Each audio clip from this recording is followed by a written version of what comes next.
Assalamualaikum warahmatullahi wabarakatuh. Kami dari kelompok 3 akan membawakan materi tentang implantasi, selaput ekstra embrionik, dan plasentasi. Sebelum itu, izinkan saya untuk memperkenalkan teman-teman kelompok saya terlebih dahulu. Yang pertama ada Yuyun Makfira Mandatari, Alivia AMD Pradina Fatsaf, dan yang terakhir Nurul Mutia Indah Permatasari. Langsung saja pada materi pertama, yaitu implantasi. Apa itu implantasi? Implantasi adalah proses bersarangnya embrio atau tahap blastosis pada dinding rahim atau yang biasa disebut dengan endometrium induk. Lama yang dibutuhkan pada saat setelah perkembangan ovulasi dapat teman-teman lihat pada tabel di PPT kami.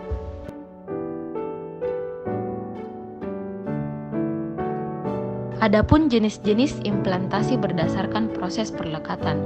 Perlekatan yang dimaksud yaitu terjadi antara sel-sel trofoblast dengan sel-sel epitel endometrium induk. Yang pertama yaitu implantasi invasif. Implantasi invasif, blastosis segera melakukan perlekatan dengan endometrium. Yang kedua yaitu implantasi invasif men and rodentia. Di sini terjadi jar kelenjar uterus dan jar yang ada di sekitar trofoblast embrio mengalami kerusakan, lalu dikeluarkan bahan-bahan metabolit sumber nutrisi. Dan yang terakhir yaitu implantasi non-invasif. Pada saat ini, blastosis setelah hatching terlebih dahulu melakukan ekspansinya untuk kemudian baru melekat di endometrium induk. Selain itu, terdapat juga jenis-jenis implantasi berdasarkan ke dalam prosesnya. Yang pertama yaitu interstisial atau profundal.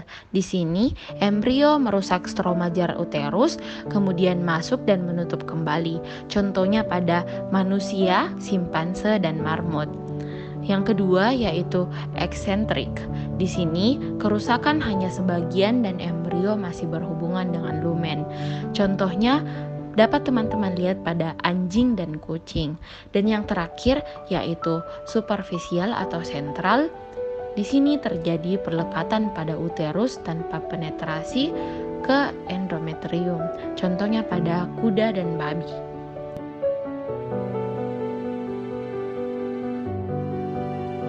Selaput ekstra embrionik. Apa itu selaput ekstra embrionik? Selaput ekstra embrionik adalah selaput yang berasal dari embrio yang terletak di luar tubuh embrio dan tidak menjadi bagian dari embrio. Fungsinya sebagai media perantara pertukaran zat dan perlindungan embrio. Kantung kuning telur atau yolk sac. Pada unggas, sel telurnya polylesital atau kuning telurnya banyak. Merupakan sumber nutrisi selama perkembangan embrio, berasal dari lapisan endoderm dan mesoderm splankis.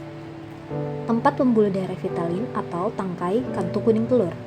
Pada hari ke-19, kantung kuning telur mengecil dan tertarik ke rongga perut. Sisa kuning telur kemudian terserap seluruhnya selama kurang lebih dari 6 hari setelah menetas. Sedangkan pada mamalia, sel telur merupakan oligolesital dan bersifat sementara. Hemopoiesis dan sumber bakal sel gamet primordial. Perlu ditambahkan bahwa terdapat juga amnion. Pada unggas, asalnya berasal dari ginjal fetus, kelenjar mulut fetus, dan alat pernafasan fetus. Berfungsi sebagai media untuk mengembang, pelindung, dan memungkinkan embrio untuk bergerak. Sedangkan pada mamalia, berfungsi sebagai pelindung dari guncangan maupun gerakan yang keras untuk menghindari cedera pada embrio. Kemudian ada juga yang disebut dengan korion. Pada unggas, menempel pada kerabang dan berfungsi sebagai pertukaran gas dan air.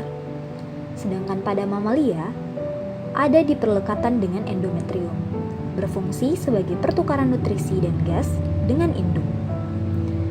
Dan yang terakhir ada yang disebut dengan alantois, merupakan penonjolan dinding usus ke belakang yang membentuk seperti kantung, menyatu dengan karion dan membentuk karioalantois.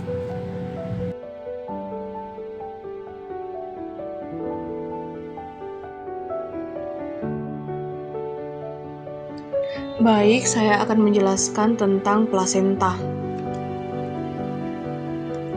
Plasenta adalah kesatuan struktur antara selaput ekstraembrionik dengan endometrium induk. Fungsinya, pertama, pertukaran nutrisi, gas, hormon, dan lain-lain. Kedua, endokrin. Ketiga, barrier. Jenis-jenis plasenta. Yang pertama adalah jenis difusa yang terdapat pada kuda dan babi. Difusa sendiri adalah fili-fili korion halus menyebar merata perlekatan dengan endometrium di seluruh korion. Yang kedua adalah cotyledonaria. Contohnya yang terdapat pada ruminansia. Cotyledonaria sendiri adalah fili-fili korion atau kotiledon. Kotiledon akan berlekatan dengan karunkula, endometrium atau plasentom.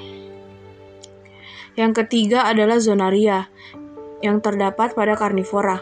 Pengelompokan fili-fili korion terdapat pada sepertiga tengah korion seperti pita atau handuk yang menyelubungi permukaan korion. Yang terakhir adalah diskoidal yang terdapat pada manusia dan rodensia. Diskoidal sendiri adalah fili-fili korion membentuk cakram di mana perlekatan korion dengan endometrium pada daerah ini. Bisa dilihat contoh gambarnya yang terdapat pada sebelah kanan. Tipe-tipe plasenta. Tipe yang pertama adalah epitelikorial, yaitu epitel endometrium berhubungan dengan korion atau dinding endometrium tidak meluruh. Contohnya pada babi dan kuda. Yang kedua adalah sindesmokorial, yaitu sebagian epitel endometrium meluruh, jaringan penunjang berhubungan dengan korion. Contohnya adalah ruminansia.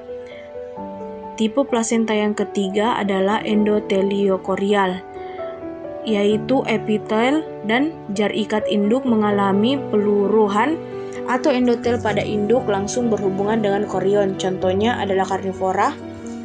Yang keempat adalah hemokorial, yaitu darah induk langsung berhubungan dengan korion.